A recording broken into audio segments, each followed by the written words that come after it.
حضرت غوث پاک جیلانی شیخ عبد القادر رضی اللہ تعالیٰ غوث اعظم درمیان اولیاء چو محمد درمیان انبیاء. غوث اعظم کا ولیوں میں وہی مقام ہے جو نبیوں میں رسول کریم کا مقام ہے. حضرت غوث پاک رضی اللہ تعالیٰ عنہ کو اللہ نے بڑے اعزازات سے نوازا. ایک اعزاز اللہ نے یہ دیا کہ ماں کی طرف سے حسینی ہے، باپ کی طرف سے حسنی سید. نانا بھی اللہ کے ولی، دادا بھی اللہ کے ولی، پھوپھی بھی اللہ کی بہت بڑی ولی ہے، بہت بڑی ولی. والد گرامی، آپ نے وہ سیب والا واقعہ تو بڑا ہی سنا ہوا ہے، اس طرف تو میں نہیں جاتا. ماں بھی اللہ کی بہت بڑی ولی ہے. یہ اللہ نا اسباب بناتا ہے، خود ماحول بناتا ہے. آپ کے جو والد گرامی تھے ان کا نام تھا ابو صالح سید موسیٰ جنگی دوست رحمت اللہ علیہ. بادشاہ کے کچھ سپاہی تھے جو مٹکے اٹھا کے جا رہے تھے، اور مٹکے تھے شراب کے بھرے ہوئے، مٹکے اٹھا کے جا رہے تھے. حضرت سید محمد موسیٰ جنگی دوست رحمت اللہ علیہ بھی قریب سے گزرے. یہ کیا ہے بھائی؟ بدبو سے سمجھ تو گئے. تصدیق کے لیے پوچھا کیا ہے؟ انہوں نے کہا جناب یہ بادشاہ کا سامان لے کے جا رہے ہیں. آپ تو جھنڈے والی گاڑی کو ویسے نہیں نہ پوچھ سکتے، سوال ہی نہیں پیدا ہوتا. آپ چونکہ جمہوری لوگ ہیں، آپ نے تو بس دفتر بنانا ہے. جب الیکشن ہوگا نا اپنے دروازے کے سامنے سارے محلے سے لڑائی لینی ہے کہ ووٹ میرے آکے دیں. پھر ٹھیک 1.5 مہینے کے بعد سجدہ صاف بھی کر جاتے ہیں، بندہ غلط سی میں نے پتہ ہی نہیں لگا. تو یہ پہلے سوچنا تو تھوڑا سا صحیح. بلا وجہ الیکشن تو روز کبھی کبھی آئے گا، تو ہم نے ایک جگہ تو روز رہنا، ایک دوسروں سے جھگڑے کرنا اور معاذ اللہ تعالیٰ غیبتیں کرنا، عزتیں اچھالنا، یہ مسلمان کا شیوا نہیں ہے. حضرت غوث پاک کے والد نے پوچھا کیا لے کے جا رہے؟ بادشاہ کا سامان ہے جی. ہاتھ میں ڈنڈا تھا، 3 مٹکے تھے شراب کے بھرے ہوئے. زور سے ایک ایک ڈنڈا مٹکوں پہ مارا تو مٹکے ان کے سروں پہ ٹوٹ گئے. بادشاہ سلامت، ہم ساری تقریباً بادشاہ سلامت ہوتے ہیں. یہ کسی کی جرت ہے مطلب میرے گھر کے معاملے میں مداخلت کرے؟ پھر بادشاہ ہو. لوگوں نے جا کے بڑی غیبتیں کی، بڑی بڑی کہانیاں سنائیں. اس نے تو توڑ دیا جی مٹکے آپ کے، نے کوئی حال نہیں چھوڑا. تو بادشاہ کہنے لگا بلاؤ سید موسیٰ پاک جنگی دوست رحمت اللہ علیہ کو بلا لیا. تو کہنے لگے بادشاہ تمہیں پتا تھا مٹکے کس کے ہیں؟ آپ فرمانے لگے پتا تھا مجھے. کہا کیوں توڑے؟ فرمایا اس لیے توڑے کہ مجھے تیرے اوپر رحم آ گیا تھا، تو اگر شراب پیے گا تو دوزخ میں جلے گا. مجھے رحم آیا تھا، میں نے توڑ ڈالے. تو کہنے لگا آپ کون ہیں؟ تو آپ فرمانے لگے میں محتسب ہوں، میری حساب کتاب لینے کی ڈیوٹی ہے. محتسب ہوں، غلط آدمی کا حساب کروں گا. تو بادشاہ کہنے لگا کس نے ڈیوٹی لگائی آپ کی؟ فرمانے لگے میری ڈیوٹی میرے رب کریم نے لگائی ہے، میری ڈیوٹی اللہ نے لگائی. تأمرون بالمعروف وتنہون عن المنکر، مسلمان کے ذمے ہے اچھائی کا حکم دے گا، برائی سے روکے. یہ ذمہ داری ہے میری، اللہ نے ڈیوٹی لگائی ہے. بادشاہ پہ اتنا روب طاری ہوا کہ کہنے لگا حضور آپ کی بڑی مہربانی، آپ نے یہ کام کیا.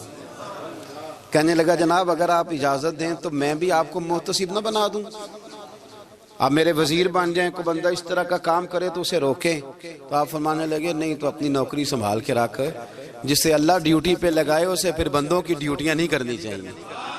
یہ اعزاز اللہ نے انہیں دیا، یہ شان رب کریم نے عطا فرمائی. ان کے صاحبزادے تھے حضرت غوث پاک جیلانی رضی اللہ تعالی عنہ. اللہ تعالیٰ نے جب کسی شخص سے کام لینا ہوتا ہے تو اللہ اس کے لیے اسباب بھی خود ہی پیدا کر دیتا ہے.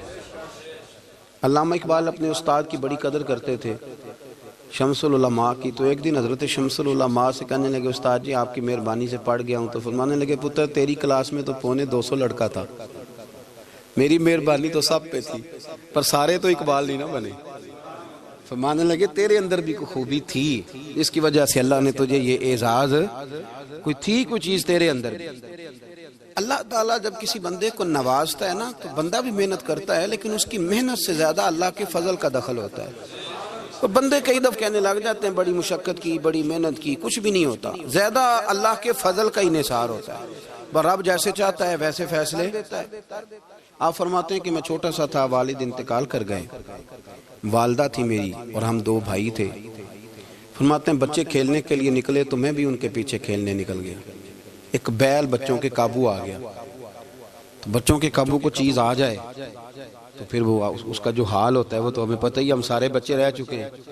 تو کہتے ہیں وہ بیل قابو آ گیا، کوئی اس کے کان چھیڑتا، کوئی اس کی دم چھیڑتا، کوئی اس کے سینگ چھیڑتا، کوئی کسی جگہ سے اسے تنگ کرتا، مختلف بچے اس کو نا دم سے پکڑ کے ہلاتے، بیل بھاگتا۔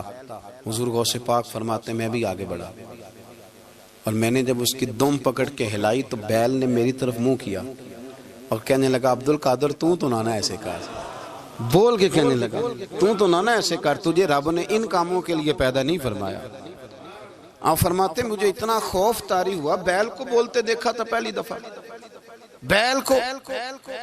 اب میرے سنی کو بھی دلیلوں کی ضرورت ہوتی ہے نا، دلیل نہ دیں، کسی بزرگ کی بات سنائیں تو سنی بھی تھوڑا تھوڑا دائیں بائیں دیکھتا ہے۔ یہ شور ایسا ہوا ہے نا، پراپوگنڈا ایسا ہے۔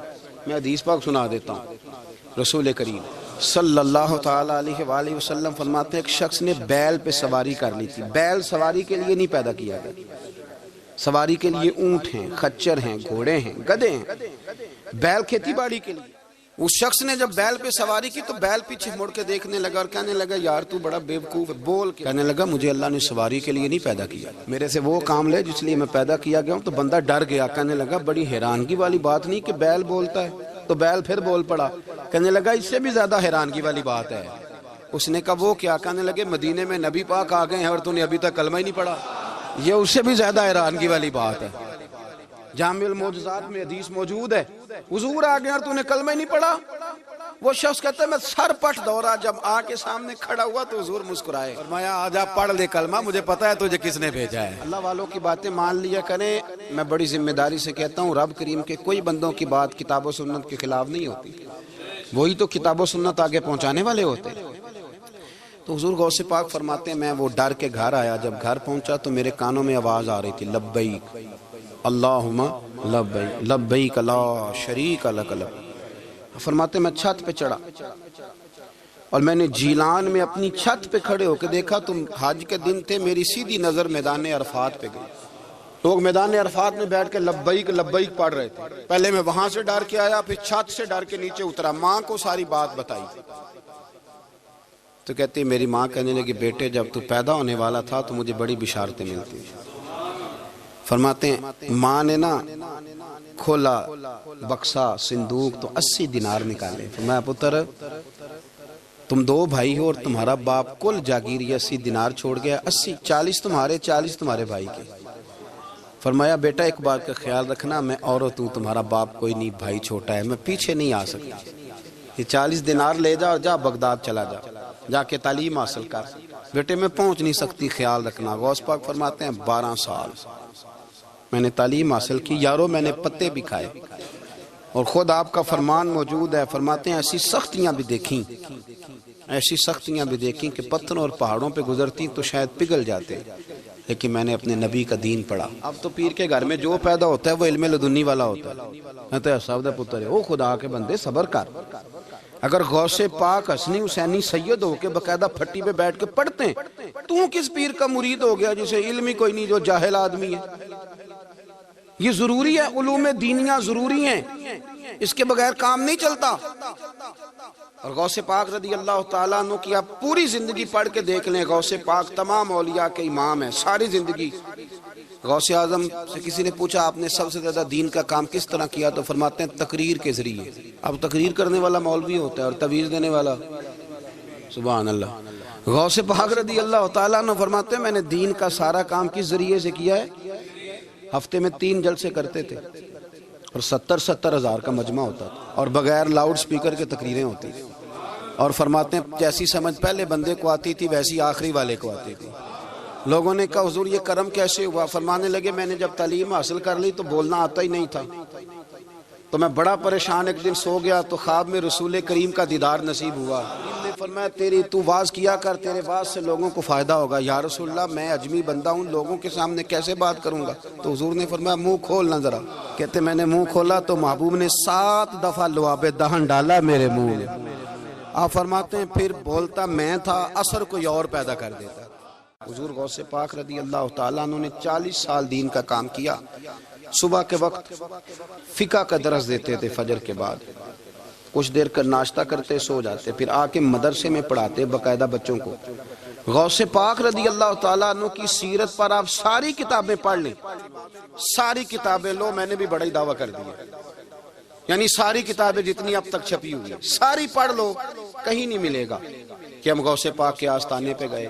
غوث پاک کسی بندے نے یہ نہیں کہا ہم غوث پاک کے آستانے پہ گئے، غوث پاک کے دربار پہ گئے، سب نے یہی لکھا ہے کہ ہم حضور غوث پاک کے مدرسے میں گئے۔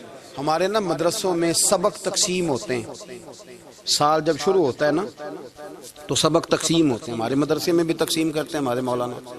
آپ حدیث پاک پڑھائیں گے، فلانا استاد منطق پڑھائے گا، فلانا فلسفہ پڑھائے گا، فلانا یہ سبق تقسیم ہوتا ہے، فلانا قرآن، فلانا حدیث، فلاں فقہ۔ تو غوث اعظم کے مدرسے کے جو ناظم تعلیمات تھے وہ کہنے لگے حضور سبق بانٹنا ہے تو آپ کو کون کون سے سبق دے دیں، کون کون سا پیریڈ پڑھائیں گے؟ تو آپ فرمانے لگے نہیں پیریڈ رہنے دو۔ حضور پھر فرمایا اس طرح کرو، لائق لائق بچے تم رکھ لو اور نالائق سارے مجھے دے دو، میں جانوں اور نالائق جانے، نالائق سارے میرے۔ غوث پاک رضی اللہ تعالیٰ نالائق سارے رکھ لیے، کند ذہن، اور حضور غوث پاک ان کو اسباق پڑھایا کرتے، ان پر محنت کرتے۔ فجر کے بعد فقہ کا درس، 10 بجے مدرسے کی کلاس، زور کے بعد حدیث پاک کا درس، مغرب کے بعد تفسیر بیان کرتے۔ بانج علموں جو کرے فقیری وہ کافر مرے دیوانہ، اور عشاء کی نماز کے بعد ہفتے میں 3 جلسوں سے خطاب، اور یہ سارے کام کر کے نا تو پھر بھی غوث اعظم جب دنیا چلی جاتی تو وضو کر کے مصلی پہ بیٹھ جاتے، اور 40 سال بیت گئے، ساری رات اللہ کی بارگاہ میں عبادت کرتے، 40 سال۔ حضور غوث پاک کو اللہ نے بڑا اعزاز دیا، کتابیں لکھی، ڈیوٹی کی، محنت کی، کوشش کی پوری دنیا میں۔ میں پہلے بھی بتا چکا ہوں، پھر بتاتا ہوں، یہ جو صلاح الدین ایوبی کا بہت نام لیتے ہیں نا، بہت بڑے مجاہد تھے۔ صلاح الدین ایوبی کے ساتھ 70,000 کی فوج تھی، سارے کے سارے غوث پاک کے مرید تھے۔ صلاح الدین ایوبی نے حضور غوث پاک کی زیارت نہیں کی، پر تعلیم غوث پاک کے مدرسے میں حاصل کی۔ اس کو بڑا شوق ہو نا کتابیں دیکھنے کا، وہ میرے پاس آئے، میں دکھاؤں گا انشاءاللہ۔ صلاح الدین ایوبی حضور غوث پاک کے مدرسے کا طالب علم ہے۔ یہ آپ کے ملک میں 2-3 دن سے رٹا چل رہا ہے، وکیلوں کا، ڈاکٹروں کا، کل سے یونیورسٹی کا بھی چل گیا ہے۔ یہ لڑائی کسی مولوی 2 گروپوں میں ہوئی ہوتی نا، چلو نام بولو، میں نے پتہ ہے اگلی گل دا بھی، کسی مولویوں کے 2 مدرسوں میں ہوتی نا تو جو طوفان اٹھنا تھا نا ہر چوک میں، مولوی لڑاندے بڑا لے یہ بڑی۔ میں نے دعوت دی تھی پرسوں، میں نے کہا جب وکیل مکمل تعلیم کر لینا اسے 2 سال مدرسے میں لاؤ، ہم اسے سکھائیں گے اٹھنا کیسے ہے، بیٹھنا کیسے ہے، ان کو لاؤ۔ اس لیے کہ ہم اپنی بات نہیں بتائیں گے، ہم بتائیں گے محمد عربی کی باتیں صلی اللہ علیہ۔ مہربانی کرو، مجھے کوئی شکوہ نہیں ان سے، کوئی کسی قسم کا نہیں، اس لیے کہ ہمارے ملک میں نا احتجاج کا کلچر پروموٹ کیا گیا، ہم نے یہ ماحول بنا کے دیا ہے سڑک بلاک کرنے کا۔ یہ ہمارے قریب ایک گاؤں ہے تو روز ڈکیتیاں ہوتی تھی، بچہ بھی قتل، پولیس والے سنتے ہی نہیں تھے، ان بیچاروں نے روڈ بلاک کیا تو سب صحیح ہو گیا، اسی وقت سارا کچھ ہو گیا، پہرے داری بھی لگتی ہے، اب جناب چوکیاں بھی قائم ہو گئی، سب کچھ ہو رہا ہے۔ مزاج بنا دیا ہم نے، یہ عدم برداشت ہے، یہ کلچر خطرناک ہے، یہ کلچر تباہ کرے۔ وکیل کوئی غیر نہیں، ہمارے اپنے بھائی ہیں، کون ہیں وہ؟ ڈاکٹر کون ہے ہمارے اپنے؟ یہ جو بچے یونیورسٹی میں لڑے کون ہیں ہمارے اپنے؟ ہم ان کو کاٹ کے نہیں پھینک سکتے، یہ کوئی دوسرے لوگ نہیں، سب کو ضرورت ہے ایک دوسرے کی، لیکن خدا را مہربانی کرو، معاشرے میں برداشت کا کلچر پیدا کرو، سکون کا کلچر پیدا کرو، سہنا سیکھو۔ سنو ایک بات کرتا ہوں، اللہ کرے کہ میں سمجھا سکوں، سارے فیصلے خود نہ کرو۔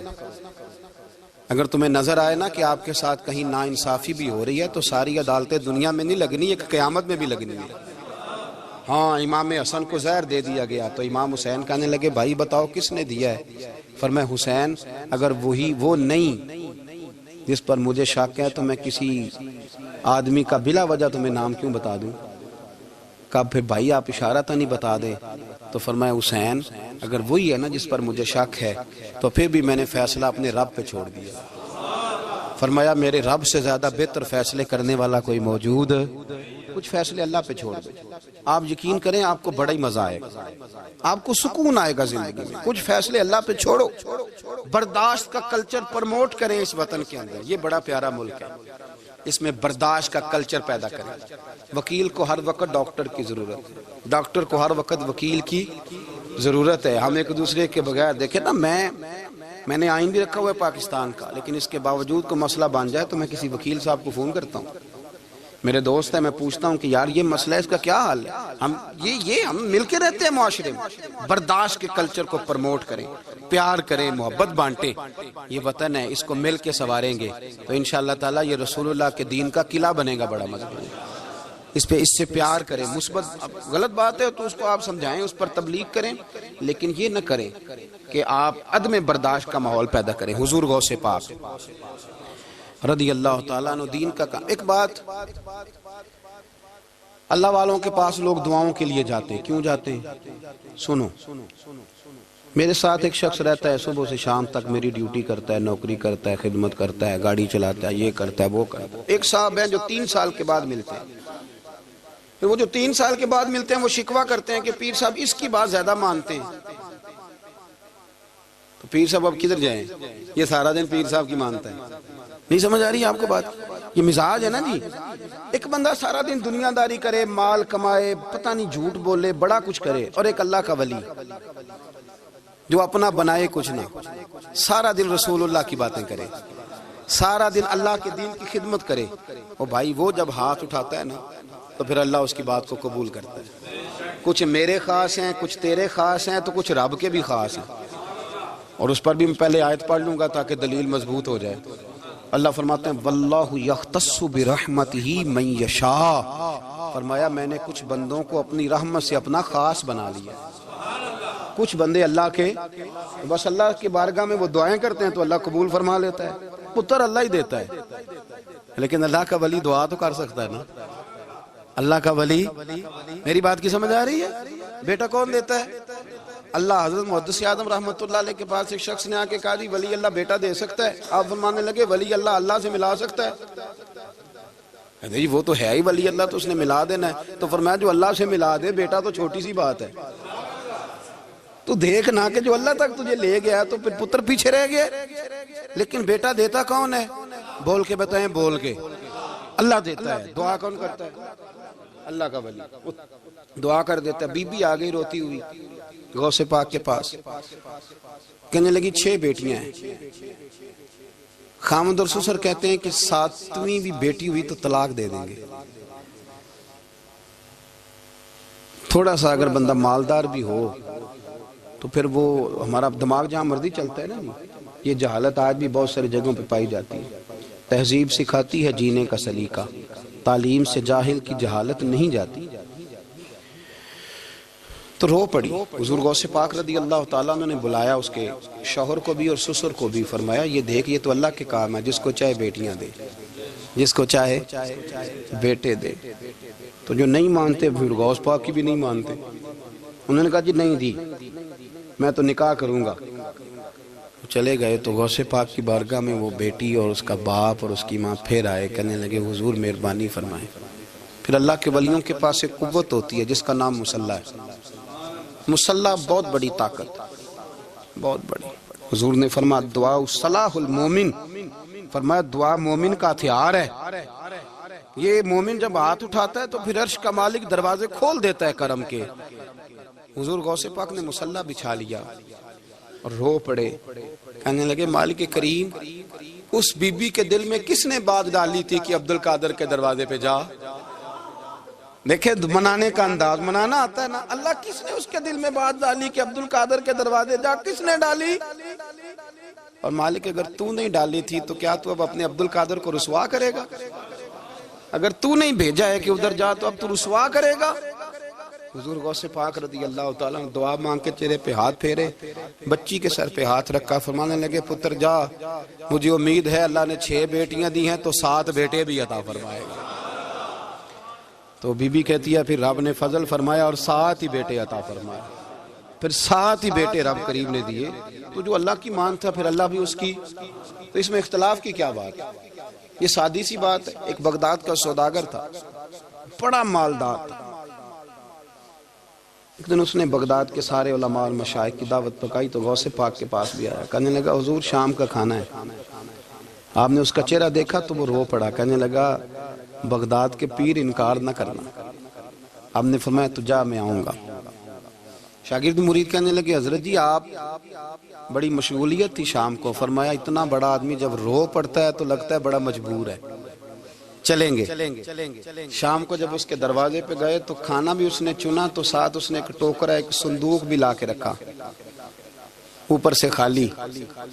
جب غوث پاک نے اٹھ کے دیکھا تو اندر اس سوداگر کا بیٹا, اس تاجر کا بیٹا, دونوں ٹانگوں سے معذور, دونوں ہاتھوں سے معذور, ایک ہی بیٹا اپاہج ہے. وہ تاجر رو پڑا. کہنے لگا حضور بڑی دنیا جانتی ہے بڑا مال ہے, اور جب تنہا بیٹھتا ہوں تو کھول کے روتا ہوں. وہ بے نیاز ہے نا, ساری زندگی کے بعد ایک بیٹا دیا تو وہ بھی اپاہج ہے. حضور بال سفید ہو گئے. لوگوں کی اولاد بڑھاپے کا سہارا بنتی ہے. میں بوڑھے وقت میں اس کو اٹھا کے پیشاب پخانے کے لیے لے کے جاتا ہوں. بغداد کے عبد القادر سنا ہے جب تو دعا مانگتا ہے تو رب قبول فرما لیتا ہے. تو مہربانی فرما اگر میرا پتر ٹھیک ہو جائے, میرا زور کوئی نہیں مالک, بے نیاز ہی بڑا ہے, اگر مہربانی ہو جائے. تو غوث پاک نے پھر مصلی بچھایا. مصلی بچھا کے کہنے لگے مالک تو اپنے بندوں کے دل میری طرف کیوں موڑتا ہے, اور اگر موڑتا ہے تو پھر رحمت کی نظر فرما, بندہ نوازی فرما. ایک باپ اتنے رو رو کے آنسو بہا رہا ہے تو کرم نوازی فرما. حضور غوث پاک نے ابھی چہرے پر ہاتھ نہیں پھیرے کہ بچہ اللہ اکبر کہتا ہوا صندوق سے باہر نکل آیا.